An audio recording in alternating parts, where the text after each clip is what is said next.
Can it be true? Can the tyrant of Badab yet live? At least in some form by some foul agency. I have seen too many miracles, both wondrous and nightmarish, to claim it cannot be so. Are we, mankind, then doomed to be always the father of our own torment, the genesis of our own destruction, time and again? God, Emperor, help us. Ever has it been so.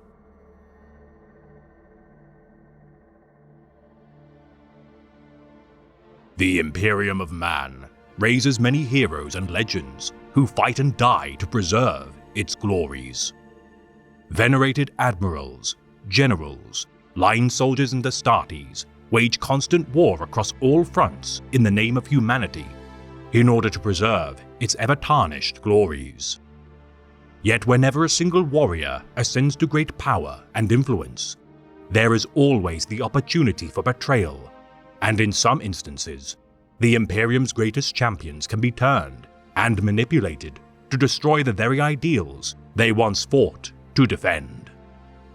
For today, we shall elucidate a renegade space marine whose pride blinded him from the path of righteousness. The Blood Reaver of the Red Corsairs, Huron Blackheart.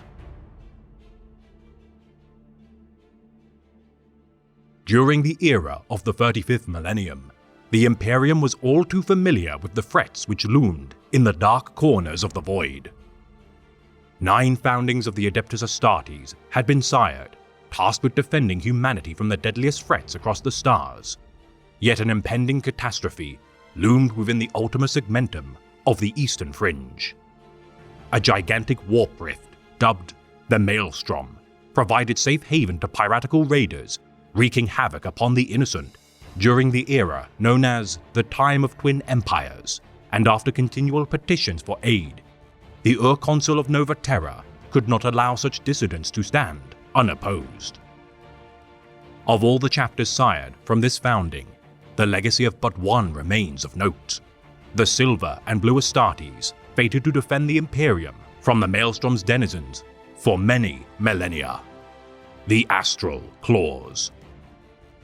Yet despite their toil, by the end of the 40th millennium, the forces of Chaos and Xenos empires continued to beleaguer the Emperor's domains.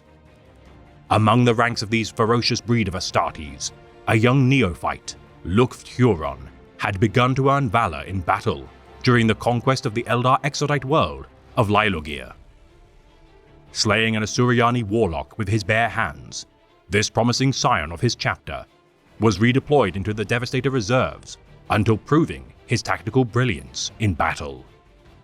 Meteoric in his ascension through the ranks from the 3rd to 1st Company Elite, Lukt Huron exceeded the skill of his veteran peers, both in acts of martial skill and strategy. To oppose the growing assailants of the Imperium's domains, the Astral Claws were reassigned as the leaders of the newly established Maelstrom Warders during 587.M41, alongside the Charnel Guard, Lamenters, and Mantis Warriors chapters. Each chapter would be drawn to fight distant wars as the needs of the Imperium continued to tax its resources, leaving only the Astral Claws to defend the system from the increasingly brazen acts of the denizens of the Maelstrom. Promoted to the rank of Captain of the 3rd Company, despite the derision of his peers in perceiving his loyalty to his men to exceed that of his chapter, and indeed the Emperor, an opportunity for Huron to rise to the rank of Chapter Master soon presented itself. Following a series of Orc raids launched from within the Maelstrom, the then Chapter Master of the Astral Claws, Rovik Blake, pursued the Greenskins into the Warp Rift before falling in battle against the Orc war boss, Vorg Manburner. Retreating from the fray, the Astral Claws fled the Maelstrom and appointed Lukt Huron as their new Chapter Master during 715.M41. The youngest Astartes to ever receive the honor of leading his chapter, little would his kinsman realize that this brash warrior would also be its last. Reorganizing the chapter into a force capable of expanding their fleet contingents to oppose the many incursions spilling from the Warp Rift, Despite requesting aid from the High Lords of Terra on numerous occasions, Luft's petitions fell on deaf ears. Capturing sundered pirate vessels in order to bolster their own fleet, the Astral Claws stockpiled Exterminatus-class weapons to undertake desperate reprisals on fringe worlds harboring such dissidents. Never failing to achieve victory against their enemies, the chapter under Huron's command silenced all detractors of their methods and continued to hold the line as unrest grew within the civilian populaces of the system. During 718.M41, the inhabitants of the world of Badab Primaris incited civil war, their coup incurring the wrath of the Astral Claws. Executing the ruling class of all recidivists, Luft Huron declared himself to be the planetary governor of Badab Primaris, with no authority given by the Imperium. Dubbed the Tyrant of Badab, henceforth, Huron ruled the Badab system with an iron fist and continued to fortify his chapter's stockpiles of weapons. Modeling his fiefdom after the precedents of the realm of Ultramar, so delusional was Huron's ambition that he believed his imitation of the Lord of Ultramar would not go unpunished. Further cleansing the worlds in proximity to Badab Primaris of their ruling elites, the Astral Claws constructed watch stations in order to observe their populations and recruit their planetary defense forces into a new Tyrant's Legion. Training such mortals to repel invasion from Xenos and heretical raiding parties, with time, whispers of the infamy of the Tyrant's Legion and their autocrat began to reach the ears of Holy Terra. Ordering his subjects to deliver exhaustive petitions to the Throne World, advocating to reinforce the Maelstrom Warders with more Space Marine chapters, such reinforcements would surround and eventually conquer the Maelstrom.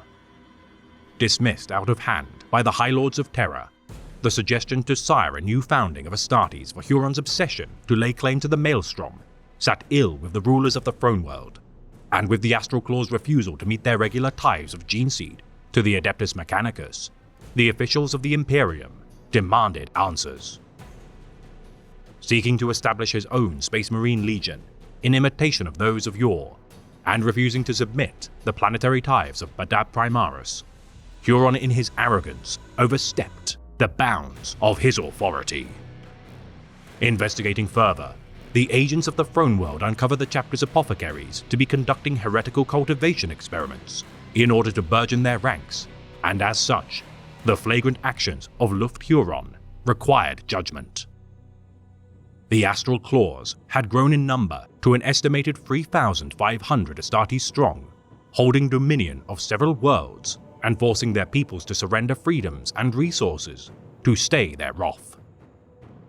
Forming a blockade of all trade routes to the system, Huron withheld every pledged resource to the Imperium in order to further entrench his position of power. Diverting all industry to bolster the firepower and defense platforms of the system, Huron's Ring of Steel exceeded all utility in fending off raiders, and was now poised to combat the Imperium's own military might, should it be required. Demolishing Badab Primaris' ancient citadel and erecting his own fortified castle, known as the Palace of Thorns, Huron's descent into despotism knew no bounds. The Badab Schism had begun, and no longer could the Imperium stand by as this upstart tyrant wielded its own powers against the Emperor's will. During 901.M41, all-out conflict between the Astral Claws and the Imperium broke out. Dubbed the Badab War, this was the single greatest rebellion waged since the era of the Horus Heresy. Calling allies to his banner, Luft Huron's secession from the Imperium proved to be costly beyond measure. His allies of the Lamenters, Mantis Warriors, and Executioners chapters never truly absolving themselves of the shame of their naive allegiance. Declaring the Astral Claws excommunicate traitoris, the High Lords of Terra dispatched dozens of loyalist chapters to quell the rebellion. The High Lords of Terra dispatched over a dozen loyalist chapters to quell the rebellion. The Carcharodons, Exorcists, Fire Angels, Firehawks, Howling Griffins, Marines Errant, Minotaurs, Nova Marines, Raptors, red scorpions, salamanders, sons of Medusa, and star phantoms all pledged thousands of their combined strength to quell this Aravist empire. The megalomaniacal tyrant of Badab clutched greedily to his domain for over a decade, the bloody conflict drawing to a close during 913.M41 with the final push of the Star Phantoms chapter. Making his last stand within his Palace of Thorns, Luft Huron fought the Star Phantoms captain, Zerkal Andocles, at the head of 7 companies of his kinsmen. Fatally wounded by a burst of Androcles' melter gun, the tyrant of Badab fell, the right side of his torso and much of his face incinerated by the blast. After years of grueling warfare, the Loyalists had finally ended the Badab War, its fearsome warlords sundered by the guns of the noble sons of the Emperor. Extracting the charred remains of Huron from the final battle, his remaining 200 kin, already pledged in service to the gods of chaos, spirited his broken body to the Maelstrom. His apothecaries and tech marines treating his wounds for hours on end. After 8 days of toil, the tyrant of Badab arose from the surgeon's table. Barely 2 companies remained of his once immense legion. His Palace of Thorns lay in ruins, and the legacy of his chapter was destined to be scoured from Imperial records. Astral Claws taken into Imperial custody were summarily executed.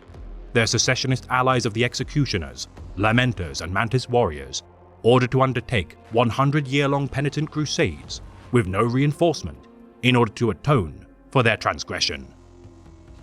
All that remained of the once proud Master of the Maelstrom Warders, bound in ceaseless agony contained only through his sheer willpower to never show weakness. Despite his failures, the few warriors remaining could never turn from the man who brought them to the precipice of glory. Yet whilst indignation stirred deep within Huron's soul, never would he abandon his will to survive, and in the subsequent years of misery, a new terrible force would arise from the ashes of their ignominious defeat. The Badab War had incurred an unnecessary toll on the Imperium, and spilled more Loyalist blood than any event with exception to the Horus Heresy and the War of the Beast. Huron had failed in his attempt to retain his stranglehold of the Maelstrom Zone, and within the alluring tides of the Immaterium, the tyrant of Badab found a new kingdom to rule. Reality itself malformed and contorted within the tides of this gargantuan warp rift, and within its depths, the black heart of Badab began to gather power. Pirates, outcasts and mutants clung to the margins of the Maelstrom for any vestige of sanctuary, its malevolent denizens all too willing to feast on the dregs of such desperate souls. Cruelty and barbarism reigned supreme, yet as the scars of Huron's face began to patch over his disfigured features, the wound inflicted by the denizens of the warp would likewise soon be calloused. Under the leadership of Huron, the Astral Claws tamed the wilderness of the Maelstrom, the pirate strongholds within easily suppressed by their remaining armada, and subsequently pillaged for their spoils. Demanding allegiance from those who survived the slaughter, the Astral Claws retained their keen edge, yet required a new name as they continued to overthrow petty kings and mutated overlords. The Red Corsairs, under the banner of their master, Huron Blackheart, amassed even greater strength, taking all they desired and answering refusal with massacres. Slave worlds and void stations supplied their demands for labor serfs, as Huron watched his fiefdom grow from within his Ramillies-class starfort, Hell's Iris, with no restrictions imposed by the Imperium. In a cruel twist of irony, Huron's dream of conquering the Maelstrom had been achieved, yet under his command, it now served as a base of operations for the cruelest pirates and raiders in known space. Within a mere century, the Red Corsairs burgeoned to rival the strength of even the most infamous traitor legions of old, dwarfing the many warbands who lacked unity of purpose and leadership bereft of their primarchs. Many a wayward orphan of the Emperor's sons, whether traitor or renegade in nature, had grown tired of the reigning overlords of their warbands and chapters, defecting to the Blackheart's cause in order to salvage new purpose. This band of warriors was united not by allegiance to a higher purpose nor creed of their gene fathers, only selfish personal gain made through the spoils of war, unifying these cutthroats, covering their former heraldry with crimson paint in order to hide their broken oaths and betrayal of their ideals. Though not all renegades surrender their souls to the ruinous powers, only a fool believes their lack of devotion to be sufficient in staving off their malign influence.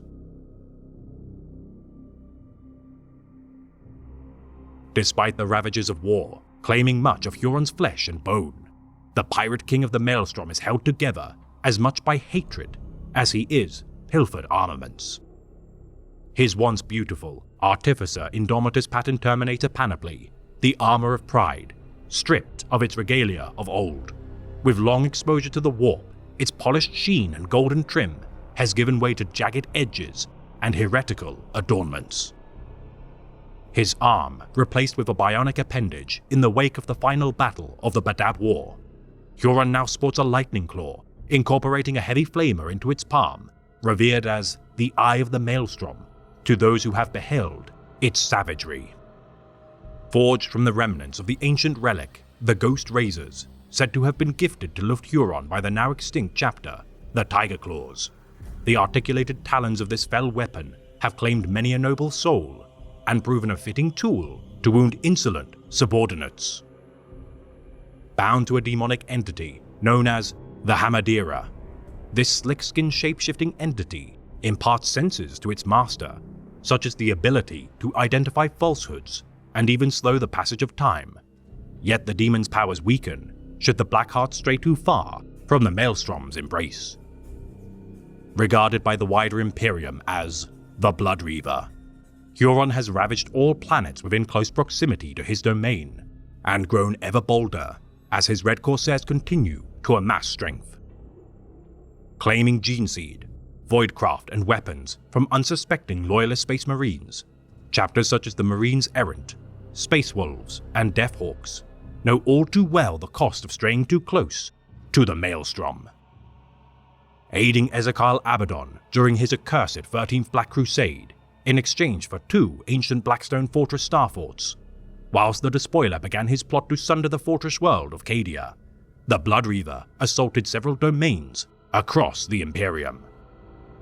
Huron's actions allowing Abaddon to achieve victory in the name of the ruinous powers, their frail alliance has sparked debate whether the upstart renegade seeks to one day usurp the Despoiler and his title of War Master of Chaos.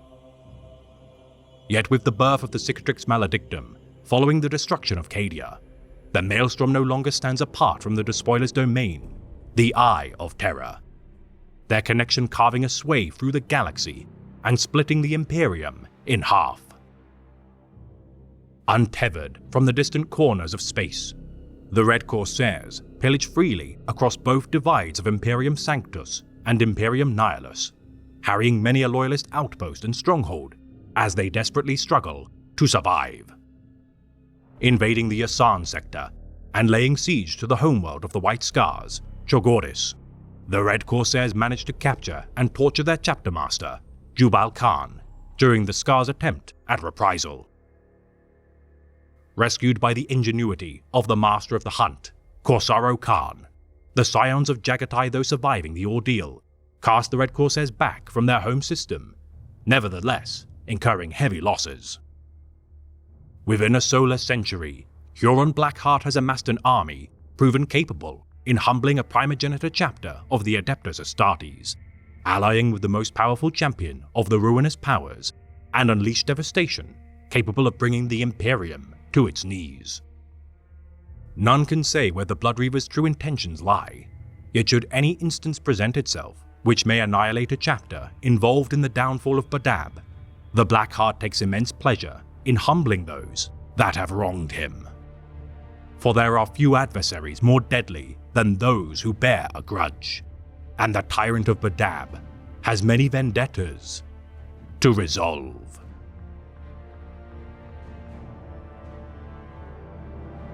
Hear this, dogs of terror. The Blood Reaver snarled, acidic spittle falling from his lips. I am Luft Huron, and I have not forgotten your treachery. It might take me until the end of time, but I will wipe your miserable chapter from existence, starting with those who oppose me. Lord, the Vox officer called.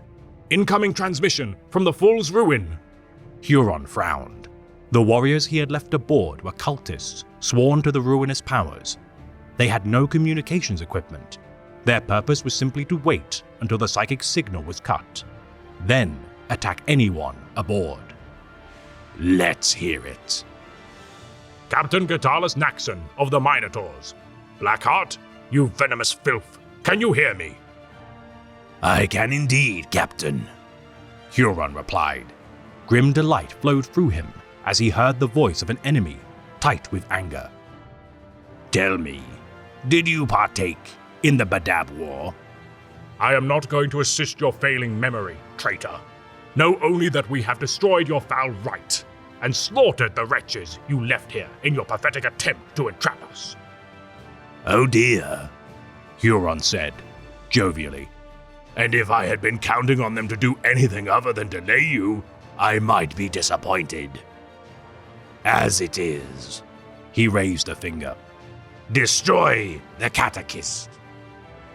The Spectre of Ruin opened fire again. The bronze catechist's void shields had just recovered, but were overloaded again within moments. There was no mercy this time. The Spectre's batteries pounded the Minotaur's strike cruiser until it was more ship-shaped wreckage than recognizable as a vessel. Innumerable fires flaring as the last of its oxygen fed the flames.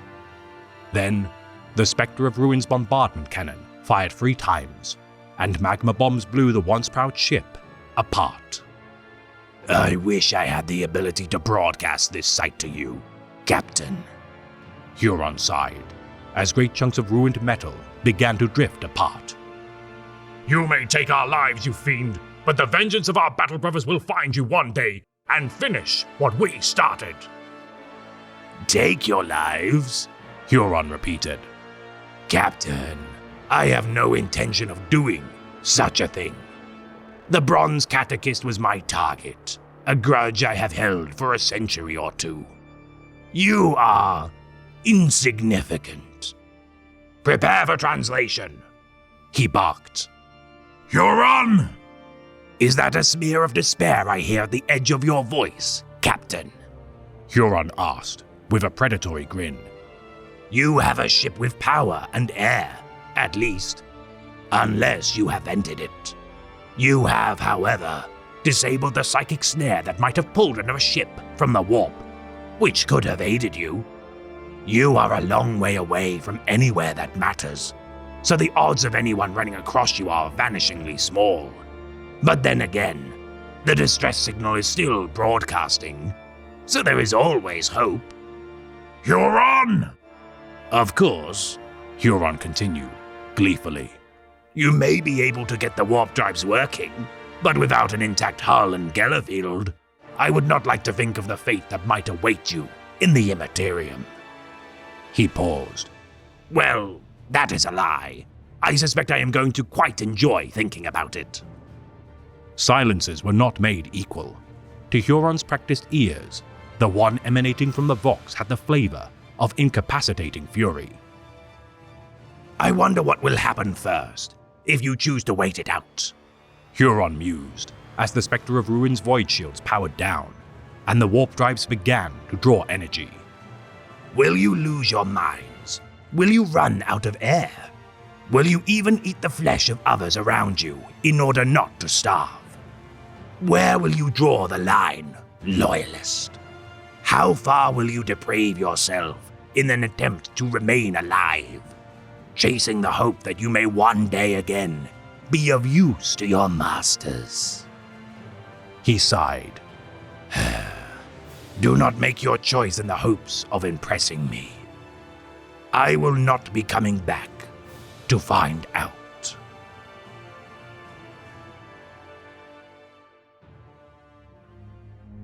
This has been a tale of the Great Imperium of Man.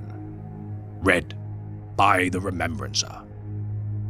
Luft-Huron's spiral into madness all too well belies the tragedy of loyal souls twisted by ambition, pride, and bitterness.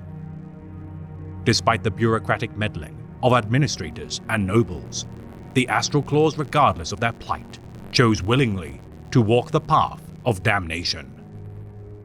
Injustice is rife across the void, yet the true character of a person is their ability to endure it without succumbing to its poisonous barbs.